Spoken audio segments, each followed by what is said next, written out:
Hiya folks, welcome to the show, and today we are back with more Ducktales Season 3, and we are watching Season 3 Episode 15, New Gods on the Block, also known as the return of Donald and Daisy being the most adorable couple to exist in anything ever. And if you just so happen to be new around here, feel free to subscribe, because unlike a cult, I don't ask for all your worldly possessions, just a simple click of a button. Though worldly possessions would be nice. Alright, that's all I have to say, so let's jump right in. 3, 2, 1. The helmet of Genghis Khan. Of course. Monsters. Then Louis, fueled by a combination of panic and greed, let's Dewey this.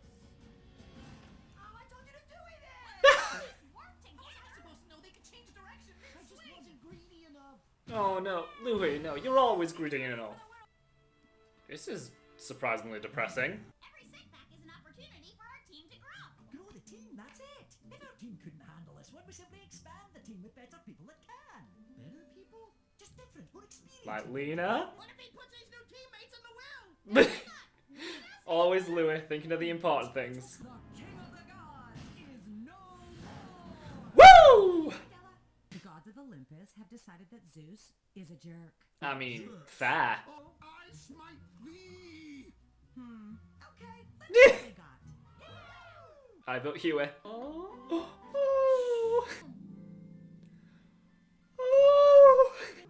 Oh, it's so great we finally have an episode of Della being a parent again, because in Season 3 there hasn't really been much of her interacting with her kids so far. You know what I find makes things easier? Go! Behold the Louis touch! Oh no!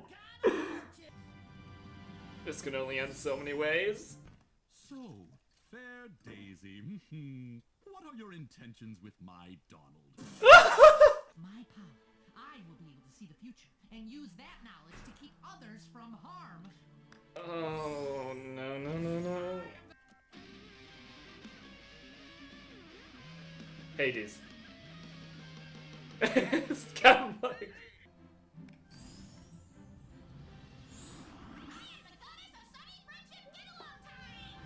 Oh! Yeah, but not in 2020. Webby, you're scaring me again.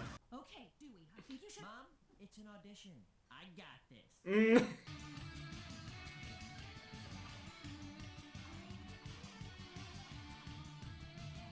Dewey is a theatre kid, confirmed.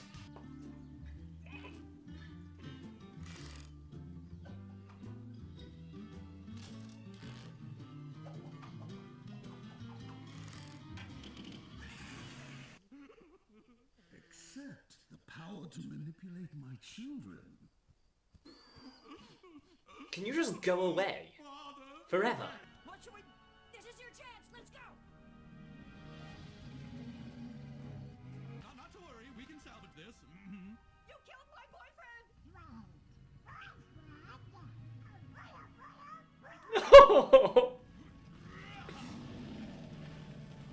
I mean, has there ever been a more romantic love confession? Where are those blasted kids? They're on the ground, doubting themselves because they've spent the day worried you're replacing them. What? What made them think that? When you told them you were replacing them. You expect so much. Oh, nah. Maybe I got a little carried away. The kids truly are the best team I could ask for. So tell them that. Kids, you are in no way suitable to replace Zeus. You're 10 times more worthy than he will ever be. I don't need different people on my team. I just need you. How would you like a little kickball try? It's time to play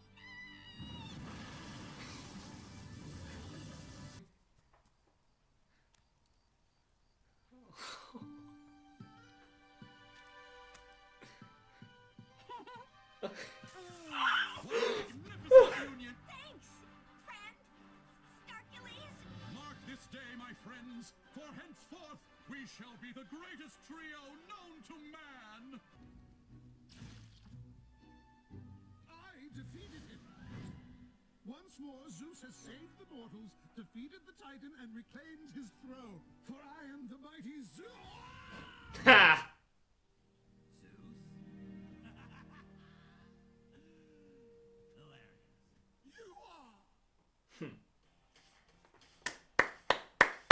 Oh my god, that was the cutest episode ever. I want more Donald and Daisy.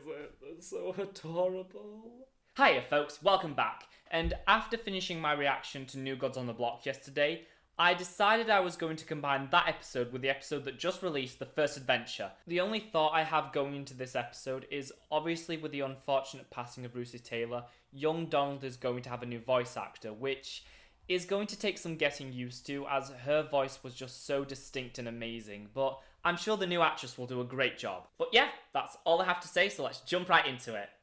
3, 2, 1. Unpredictable shush escapades are costing us millions. A chaotic event Ludwig? we respond with even more chaos. So, we simply run the world Backstory. shadows with an iron fist. I don't know. Sounds a little blah. What if we add an F? The fiendish Organization for World Larceny. I expect that report on my desk by Duckworth! Duckworth, my rundown. You have your daily swim and money count. Is this deadly? How about this? Oh no. Oh, that's a good reference. Oh boy, jackpot!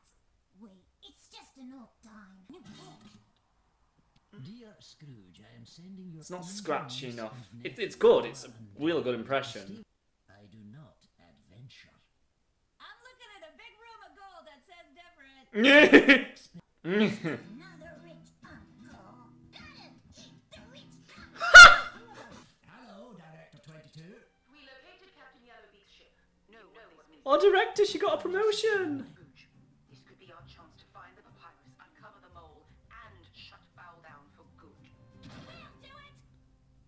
Yeah, but Revise the schedule. we know how this is gonna end since they're still around. I'm sure Duckworth could use plenty of help around the house. Happy to put the little ones to work, especially since you'll be paying me overtime. Time? What? Am I made of money? Donna! Dello! Come on now, let's not drag our spats. Am I Dello or Donna? Soon after, Yellowbeak and his ship vanished in the Bermuda Trapezoid, never to be. Bermuda Trapezoid. We got it. It's what you deserve. Could you keep it down, laddie? What? You got a problem with artistic expression? Okay, I'm starting to get used to it now. Rube Goldberg machine. Well, then what's the point? Why can't I ask the papyrus for ultimate power? I love her more with every appearance. For the last time, I'm an undercover counter agent, not a villain! Forgot I said that one. I know you. You were at my Christmas party. Bradford Buzzard. Okay, but how does he lose his memory? Enough speeches, Bradford. You want to take over the world so badly, then be a villain and take it already. Ha!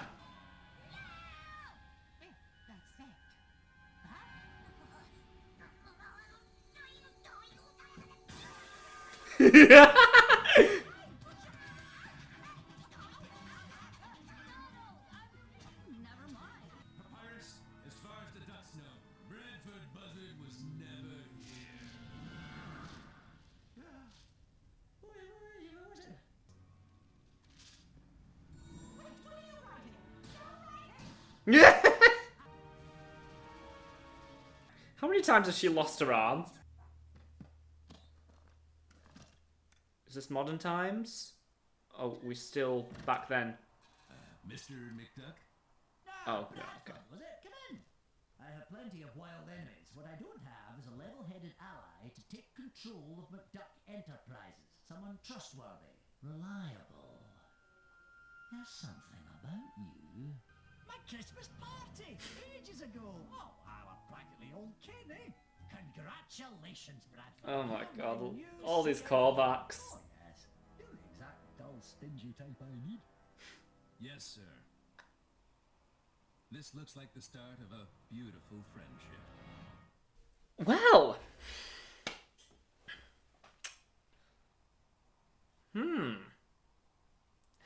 I have no words.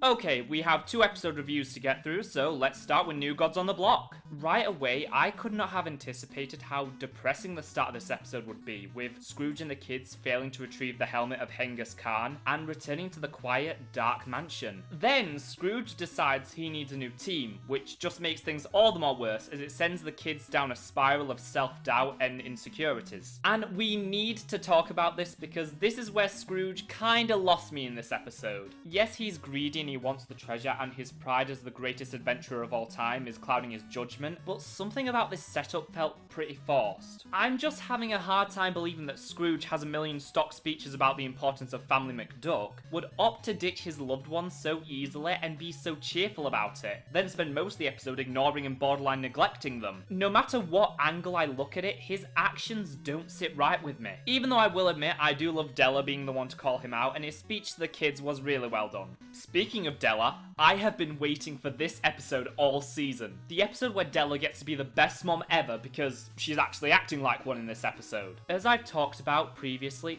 Della has barely interacted with her kids all season, and in most of the episodes has just been kind of there. It seems like the writers don't really know what to do with her a lot of the time, which is a real shame because season 2 brought her back into the family dynamic perfectly, and going into season 3 I was expecting a little more. But she is on top form this episode, comforting and supporting her kids while trying to build their confidence back up. I also love the death glares she gives Scrooge every time he starts to make everything worse. I can't really pick a favourite part of the episode, but some of the most memorable scenes are the kids auditioning to be the next king of the gods, where they basically enter their own Twilight Zone episodes. If I were to rank them, I would probably say that Louis was my least favourite, which I know is a sin, but it was the most predictable and didn't really have that much comedy. Huey's was in the middle because it provided some of the best laughs in the episode, and there's nothing better than a healthy spoonful of childhood trauma. Webby's nightmare was easily my favourite because, of course, Webby would take the idea of friendship and make it terrifying. It starts out sweet enough, then quickly turns sinister. I also find it funny that Webby was the only one not to regret her actions. She was loving being a malevolent force of nature until she was pulled back into reality.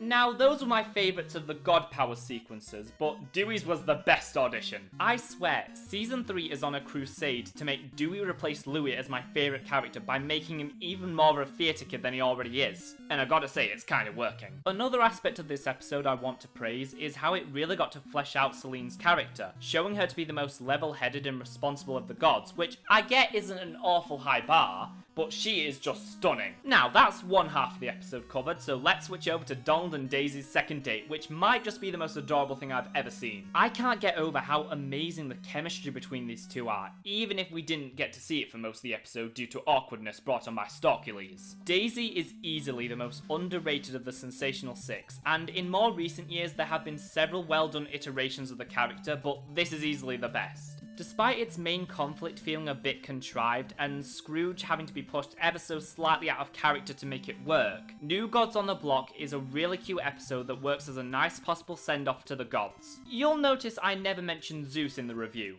And there, I mentioned him once, thus my conscience is clear. The humour was great, the character dynamics were great, the animation was on point as always, and it was wonderful we got to see further development on Donald and Daisy's romance. I hope there's time to explore a bit more of this before the show ends. It may not be a god tier episode, but it is in no way suitable to replace use. And on to the first adventure, the last episode I saw before facing the cold, cruel truth that my favourite comfort show / hyperfixation is ending sometime next year. My favourite part of this episode was just getting some backstory on the relationship between Bradford and Black Heron. Seeing how this guy who wants to maintain order and bring an end to the chaos by taking over the world ended up teaming up with a chaotic supervillain. The two have this really great and unique dynamic, which we really haven't seen before as the villains on this show tend to work alone, with the only exceptions being the Beagle Boys and debatably the Sky Pirates. I'm curious to see if this will be developed further in the remaining episodes. Something I found incredibly interesting is the new insight we were given into Scrooge by showing how Donald and Della change his outlook on adventure, originally only seeing them as ways to grow his company, simply referring to them as business trips. which I fail to see how hoarding historical artifacts and locking them away is going to help business, but to each their own. And since this is Scrooge before he started to connect with his family, that means we get a bunch of references to the first episode of the series, such as the marbles. Speaking of references, there were a lot in this episode. For example, the note Scrooge gets from his sister is almost word for word the letter Donald received when the triplets were first introduced in the comics. The callback, or I guess call forward, to Escape from the Imposter Bin with Della looking for something dangerous in Scrooge's office, and the reference to Last Christmas with Scrooge remembering Bradford from the Christmas party. It's great getting to see young Della and Donald again, especially now that we've really gotten to know adult Della. She was acting a lot like Dewey in this episode, which was just precious.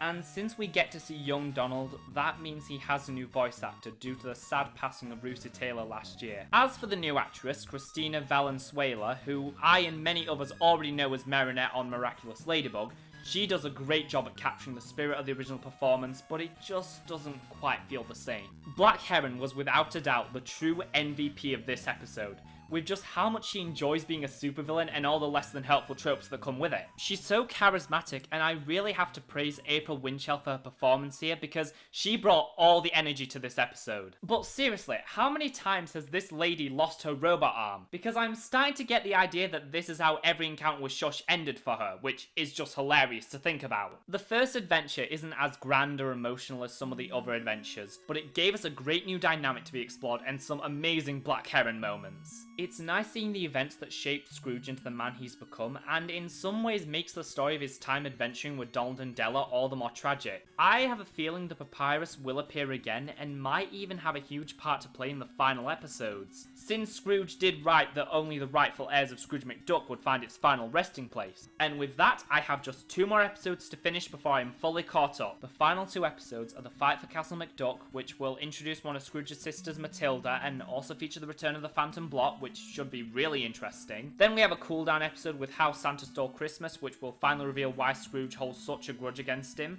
and just be a fun holiday episode which will no doubt be great, but it's gonna have to hit really hard to beat Last Christmas. But that's all I've got to say on these 2 episodes. Thanks for watching, folks. See you real soon.